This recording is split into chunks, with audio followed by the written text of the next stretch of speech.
रहीम। अस्सलाम वालेकुम स्टूडेंट्स, कैसे हैं आप सब। मैं उम्मीद करती हूँ कि आप सब अपने घरों में बिल्कुल खैरियत से होंगे। यूनिवर्सल हाई स्कूल ने कोरोना प्रॉब्लम की वजह से जो ऑनलाइन लेक्चर का आगाज़ किया है, उस हवाले से मैं आप लोगों की साइंस टीचर मिस बिनिश क्लास 7 से ये मेरा लेक्चर नंबर 40 है। लेक्चर नंबर 39 में हम लोगों ने कन्वेक्शन के बारे में पढ़े थे। कन्वेक्शन की डेली रूटीन में हम लोगों के कौन कौन से यूजेस हैं, जैसे कि हमारी हाउस होल्ड वेंटिलेशन के लिए कि हमारे रोशनदान वगैरह जो होते हैं उनके ज़रिए कन्वेक्शन हो रही होती है। दूसरा, हम लोगों ने हीटर के अंदर भी कन्वेक्शन का यूज़ पढ़ा था। उसके साथ साथ एयर कंडीशनर जो है उसके अंदर भी कन्वेक्शन का अमल ही जो है वो हो रहा होता है। आई होप सो आप सब बच्चों को समझ आ गया होगा। इसके साथ मैंने आप लोगों को एक होमवर्क दिया था जिसमें एक ही क्वेश्चन था, everyday application of the convection current. आप लोगों ने कन्वेक्शन करंट के जो डेली रूटीन के यूजेस थे उनको लिखना था। उसका जो आंसर था वो पेज नंबर 84 से स्टार्ट हो रहा था, जिसमें जहाँ पे पूरा टॉपिक लिखा हुआ है 8.7 everyday application of convection current. यहाँ से इसका आंसर स्टार्ट हो रहा था, जिसमें पॉइंट 1 पूरा आप लोगों ने लिखना था, साथ पॉइंट 2 और पॉइंट 3 पेज नंबर 85 पे, जहाँ पे पॉइंट 3 ख़त्म हो रहा है, again and again till desired temperature is reached. यहाँ तक आप लोगों का उस क्वेश्चन का आंसर था। आई होप सो आप सब बच्चों ने अपना होमवर्क कर लिया होगा, लेकिन अगर किसी बच्चे को कोई प्रॉब्लम आई है तो काइंडली यहाँ से देख के अपना होमवर्क ठीक कर ले। अब हम अपने लेक्चर नंबर 40 की तरफ आते हैं। लेक्चर नंबर 40 में आज हम लोगों ने रेडिएशन टॉपिक 8.8 रेडिएशन पढ़ना है। रेडिएशन जब हम लोगों ने ये चैप्टर स्टार्ट किया था तो मैंने उसमें आपको बताया था कि हम लोगों ने 3 तरीके पढ़ने हैं। किसी भी हरारत के ट्रांसफ़र होने के, मुंतकिल होने के लिए हम लोगों ने 3 तरीके पढ़ने हैं। पहले हम लोग कंडक्शन और कन्वेक्शन के बारे में पढ़ रहे हैं।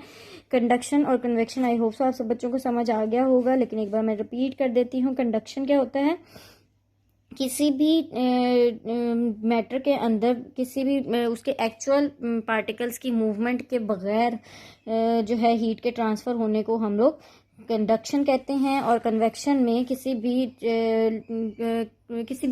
मटेरियल के या किसी भी मैटर के मॉलिक्यूल का एक्चुअली मूव करना, यानी कि जैसे कि हमने पेपर की एग्जांपल ली थी कि पेपर का हीट की वजह से एक्चुअली पूरे पानी के अंदर मूव करके हीट को ट्रांसफ़र करना, that is called the convection. अब हम पढ़ेंगे रेडिएशन के बारे में। तीसरा जो तरीक़ेकार है वो रेडिएशन है। रेडिएशन की सबसे पहले हम लोग रीडिंग करेंगे। उससे पहले आप सब बच्चे अपनी बुक्स ओपन करें, पेज नंबर 85। पेज नंबर 85 पे टॉपिक 8.8 दिया हुआ है रेडिएशन। सबसे पहले हम इसकी रीडिंग स्टार्ट करते हैं। The transfer of heat energy from the hot body to the cold body directly without heating the space in between the two bodies is called the radiation. Radiation की ये definition भी है, आप इसको underline कर लें।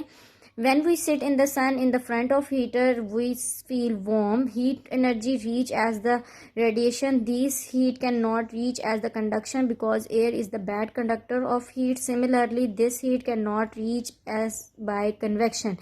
As the hot air rises upward rather than the sideway, if we put a cardboard of a plastic sheet or a plastic sheet between us, the source of the heat, we not longer feel warm. So we can say that heat from the sun or a heater reach as the radiation which required no medium. जी, यहाँ तक ये था radiation का topic. इसमें साथ साथ मैं आप लोगों को कुछ मीनिंग्स भी लिखवाती जाऊँगी, तो आप लोगों ने अपनी बुक के ऊपर साथ साथ मीनिंग्स भी लिखने हैं और इसको समझना भी है।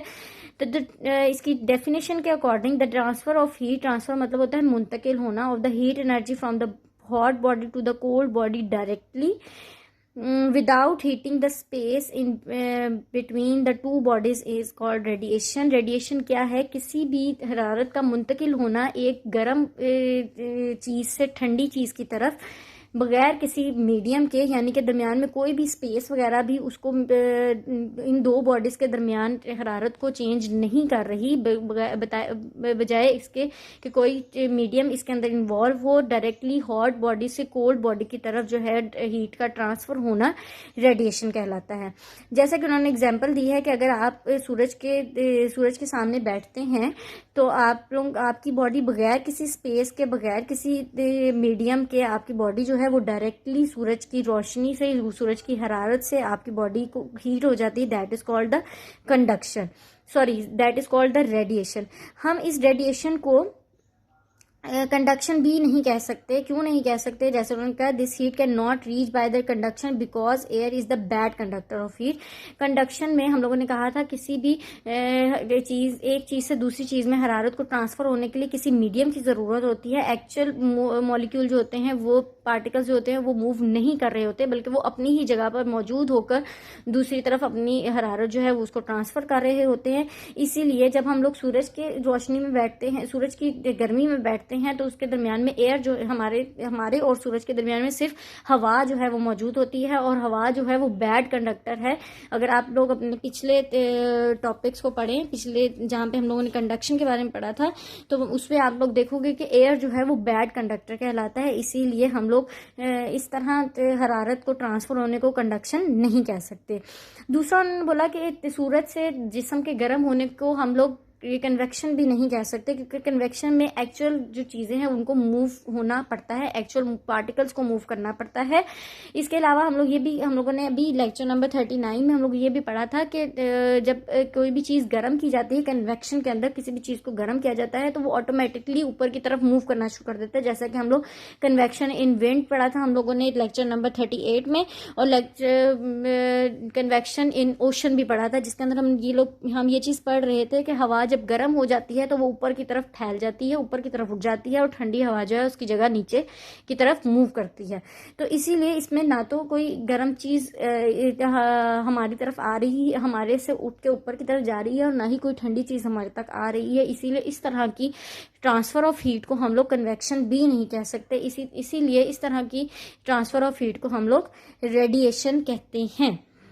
इसके साथ नेक्स्ट पेज नंबर 86 ओपन करें, जहाँ पे टॉपिक 8.9 दिया हुआ है, experiment on the radiation and absorption. Radiation मतलब जो हम किसी भी हरारत का ट्रांसफ़र होना बगैर किसी मीडियम के, और अब्जॉर्प्शन का मतलब होता है अपने अंदर जज्ब कर लेना।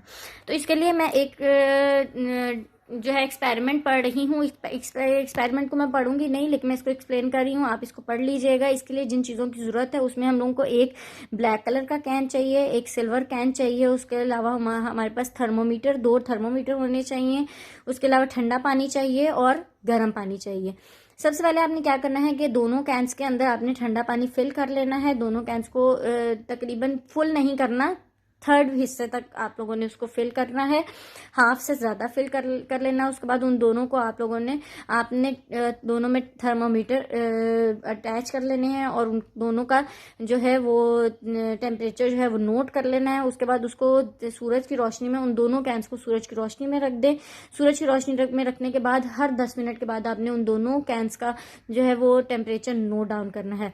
उसके बाद दूसरा काम आपने क्या करना है कि दोबारा से उन दोनों कैंस को खाली करके उनके अंदर गर्म पानी भरें, और गर्म पानी करने के बाद उसको रूम टेम्परेचर के ऊपर रखते हुए उन दोनों के अंदर दोबारा से थर्मोमीटर आपने जो है वो प्लेस करना है। और उसके बाद आपने देखना है कि कौन सा थोड़ी थोड़ी देर के बाद 10-10 मिनट के बाद आप उसका टेम्परेचर नोट डाउन करेंगे। जब आपने उसके बाद आप ये देखिएगा कि कौन सा जो कैन है वो जल्दी ठंडा हो रहा है, या उसकी जो हीट है वो जल्दी ट्रांसफ़र हो रही है।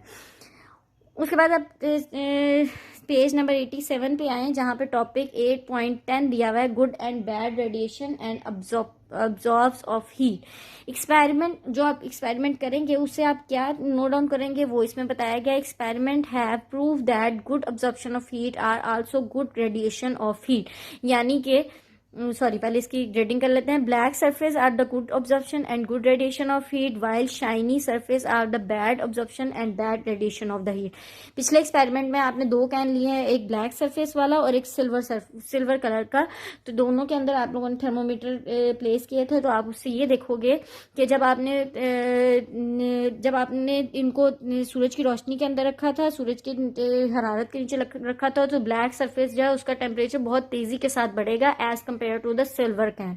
और इसी तरह जब आप उसको ठंडे पानी से गर्म पानी से फिलअप करोगे और फिर टेम्परेचर उसका नोट डाउन करोगे, तो तब भी आप यही देखोगे कि ब्लैक सरफेस जो है वो जल्दी गर्म होना ब्लैक कैन जो है वो जल्दी गर्म होना शुरू हो जाएगा as compare to the silver can. यानी उस ब्लैक कैन का जो टेम्परेचर है वो तेजी के साथ बढ़ेगा, जबकि सिल्वर कैन का जो टेम्परेचर है वो आहिस्ता आहिस्ता बढ़ेगा। यही बात उन्होंने यहाँ पे बताई है कि एक्सपेरिमेंट जो आप कर रहे हो उससे ये साबित होता है कि जो सरफेस या जो कैन ज़्यादा जल्दी हरारत को, हीट को अपने अंदर जज्ब करता है, वही जो सरफेस है या वही कैन जो है वो ज़्यादा ज़्यादा गुड रेडिएटर भी कहलाता है, यानी कि वो ज़्यादा से ज़्यादा हरारत को ट्रांसफ़र भी करता है।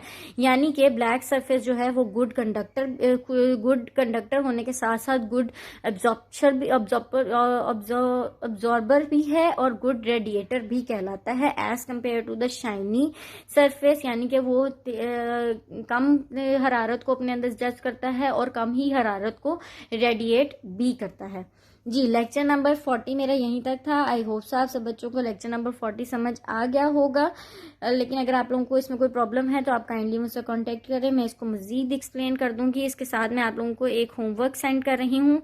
होमवर्क में आप लोगों ने 2 डेफिनेशंस करनी है, define radiation, and question number 2 है which colour is the good absorber and radiator of heat. In radiation की डेफिनेशन लिखनी है और आपने उस कलर का नाम लिखना है जो कि ज़्यादा हीट को अब्जॉर्ब भी करता है और रेडिएट भी करता है। इसके साथ हम लोग इंशाल्लाह लेक्चर नंबर 41 में chapter number 8 transmission of heat के topic everyday application of radiation of heat पढ़ेंगे। अल्लाह पाक आपको और आपके घर वालों को अपने हिफ्ज़-ओ-अमान में रखे। अल्लाह हाफिज़।